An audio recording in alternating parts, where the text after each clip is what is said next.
Let's be honest with ourselves.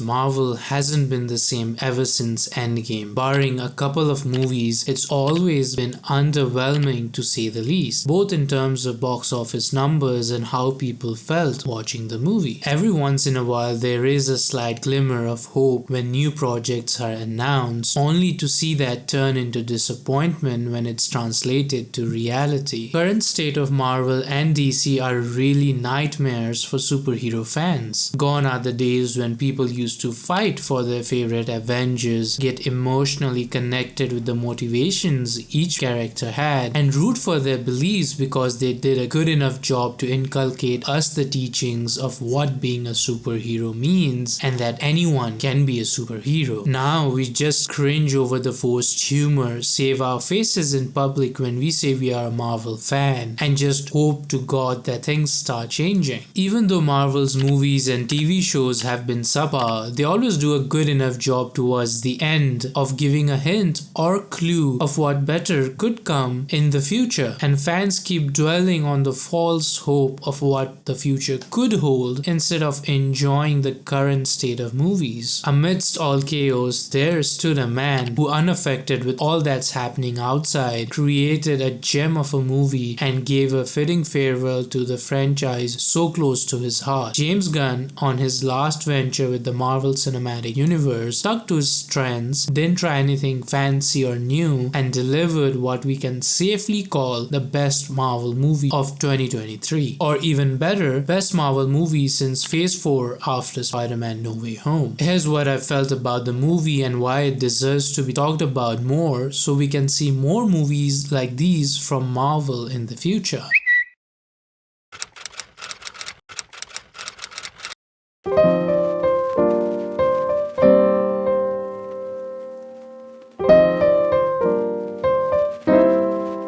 This movie revolves around Rocket, who at the start of the movie is fatally wounded by Adam Warlock, who we had a glimpse of in the post-credit scenes of Volume 2. In the process of healing Rocket's wound, the Guardians realize that there is a kill switch implanted in his body by OrgoCorp, a company that is run by the main villain of the movie, the High Evolutionary. Without overriding the kill switch, Rocket can't be healed, and hence finding the switch's override to save Rocket's life and the problems they encounter during the process while we spend time with Rocket's initial days and how he came to be is what the movie is all about. This is an origin story of Rocket, nicely meshed with each individual's journey and how they've had different lives, different pasts before they came together and became the Guardians of the Galaxy. While looking to override the kill switch, the team takes help from Gamora, who is now living with the Ravagers. This is an alternate version of Gamora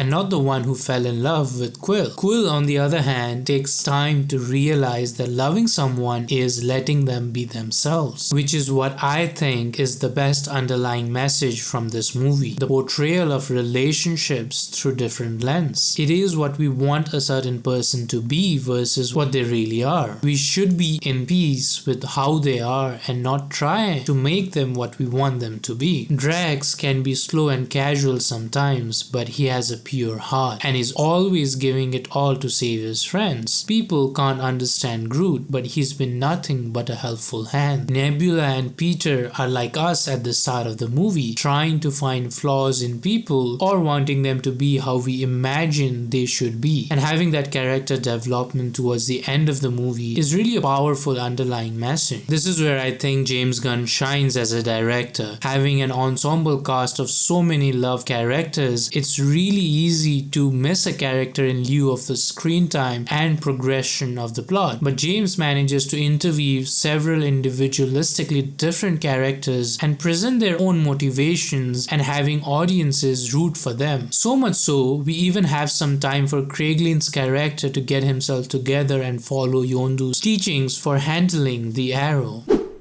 Humor has never been an ally in the recent times for Marvel movies. They seem forced, unfunny, and quite literally sometimes take the center stage of the entire movie. With James Gunn behind the camera, this is one department that you should not worry about. We get similar kind of humor that we've been used to and loved since Volume 1, and it might even be one of the strongest suits of this movie for you to watch it in theaters. There are a couple of repeated gags with Cosmo the dog regarding her being a good dog that might seem a little too much or repeated, and also showing Adam Warlock as a dumb kid might come across a little bizarre and on the nose, but overall humor is definitely a win for this movie, especially compared to what we have been getting in the past few outings with Marvel. This is an origin story of Rocket, and after seeing his backstory and how he's had to lose people he loved, and to top it off, he's never shared about this to others. Having this tragic past inside you and having no one to talk about kills you every day. The special effects and VFX team did a great job for this movie. Considering how Marvel pushes these artists to get the job done in a tight deadline, Rocket looked incredible, especially the micro expressions showing the feelings going through him, and boy does Bradley Cooper shines during the flashback scene of the movie. The scream when Rocket loses Layla has to be one of the most touching moments of the movie. The movie deserves to be watched in big screens. Having watched it in IMAX, the scene, especially in space, hits really different and stands out from the rest of the movie. The movie is vibrant, colorful, and the set pieces are really amazing as well. Add to that some great soundtrack handpicked by James Gunn, and there is no going back. How James Gunn always manages to find songs that just vibe is something that I can never stop thinking about. Do you realize In the Meantime and No Sleep Till Brooklyn has to be my personal favorites? Do check them out if you have not done that already. No matter how good you are at managing an ensemble cast, something will always get underutilized or overused. This might be one of the shortcomings of the movie. While we do get to spend a lot of time with Rocket and his origin, which is the main plot of the movie, Adam Warlock was also introduced in this movie, and with very short screen time, I'd have really liked to spend more time with his character and understand his motivations. I've also been seeing a lot of disappointment from comic readers in how he was wrongfully portrayed, but feel free to correct me in the comments if there was little or no connection with the comics regarding Adam's character. Hopefully we do get to see him more in the future projects. Even in the brightest of times Marvel face, there is no doubt that Volume 3 is one of the best movies to come out after Phase 4, and definitely a must watch if you are considering to watch only one Marvel movie this year. That has to be Guardians of the Galaxy Volume 3. Marvel is running so unlucky that even though this movie excelled in a lot of areas, the future still looks dark, as a director like James Gunn is no longer with Marvel. This is a loss that can't be compensated with anything else. Do we have enough directors that would seriously take a project and respect the love of superhero fans and deliver them with something worth savoring with rejoice and excitement that fans are still in hope for ever since Endgame? Let me know what you guys felt about the movie and how excited you are with the future projects from Marvel in the comments below. Thanks for watching this video till the end, and see you in the next one. Bye.